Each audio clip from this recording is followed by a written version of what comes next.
Bueno, ya sabiendo la parte fisiológica, pasamos a como tal el tema en cuestión, que son las arritmias. Hay 5 como tal mecanismos que pueden producir una arritmia.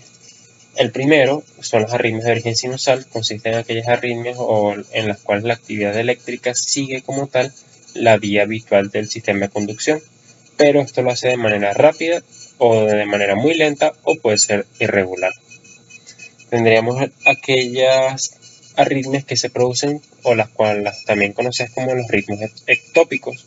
Básicamente son aquellas arritmias en las cuales el impulso eléctrico no se produce como tal a nivel del nódulo sinusal, sino que se produce en una zona adyacente, ajena a este sistema de conducción, y esto altera como tal el ciclo cardíaco.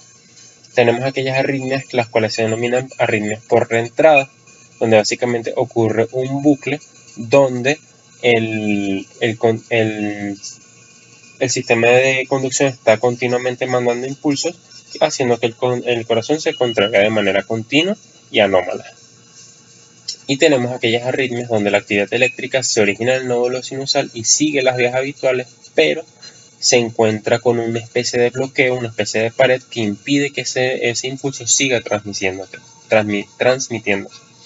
Es lo que se conoce como bloqueos de el bloqueo AB o el bloqueo auriculoventricular y el bloqueo de lo que es rama izquierda y rama derecha de las vías, que actualmente no es de pertinencia para este tema, pero es bueno mencionarlo.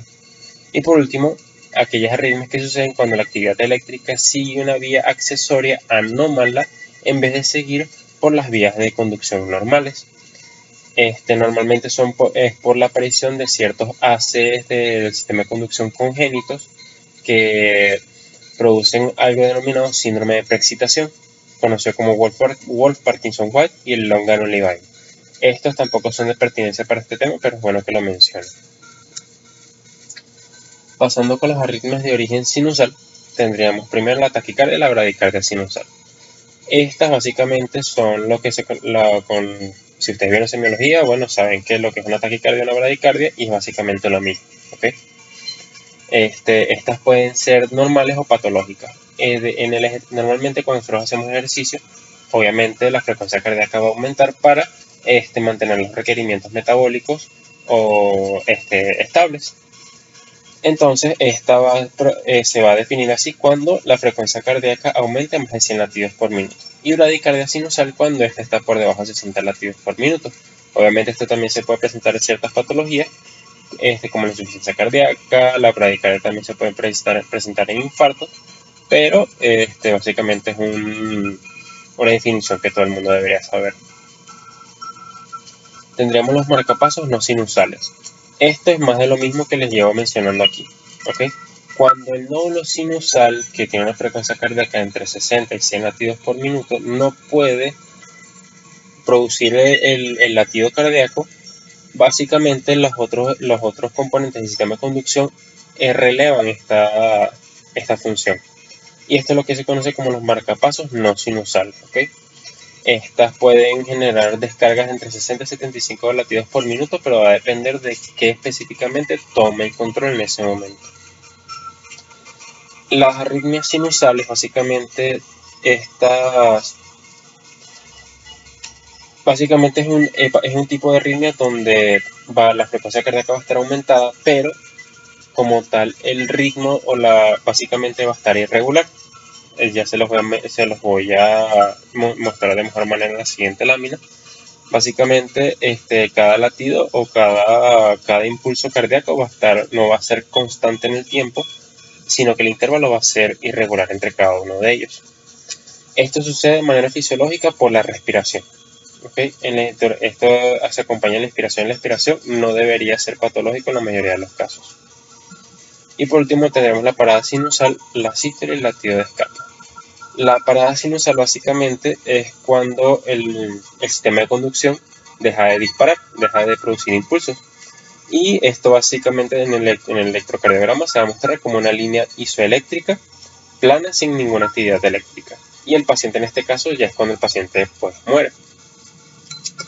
Cuando hay un periodo prolongado de inactividad eléctrica, se le denomina asístole. Y si el corazón logra escapar de esta asístole, esto se le conoce como un latido de escape. Y aquí se puede ver cada uno de ellos. El ritmo sinusal normal, podemos ver que el intervalo RR, el intervalo entre cada QRS, es constante, es igual entre cada uno de ellos. En la taquicardia sinusal también va a ser constante entre cada uno de ellos, solo que el intervalo va a estar disminuido. Pero en lo que es la arritmia sinusal, esto no va a suceder así. Básicamente, estos intervalos van a ser más grandes, otros van a ser más pequeños, etc. En cuanto a la bradicardia sinusal, fíjense cómo el intervalo RR es mucho más alargado que en un ritmo normal o una taquicardia sinusal. Y aquí es lo que vemos, lo que es la parada sinusal, que básicamente la línea se pone plana y ya el paciente en este caso moriría. Y lo que es el latido de escape, cuando hay un periodo de asistolia, pero el corazón logra básicamente retomar ese impulso nervioso. Normalmente sucede cuando el nódulo sinusal no puede mandar más impulsos eléctricos y otra parte del sistema de conducción releva ese lugar. Fíjense cómo aquí la frecuencia cardíaca, perdón, el intervalo de RR estaba más acortado. Fíjense que después de que hizo la parada sistólica, pues ahora el intervalo RR está más prolongado. Eso quiere decir que hay otro segmento del sistema de conducción tomó el relevo.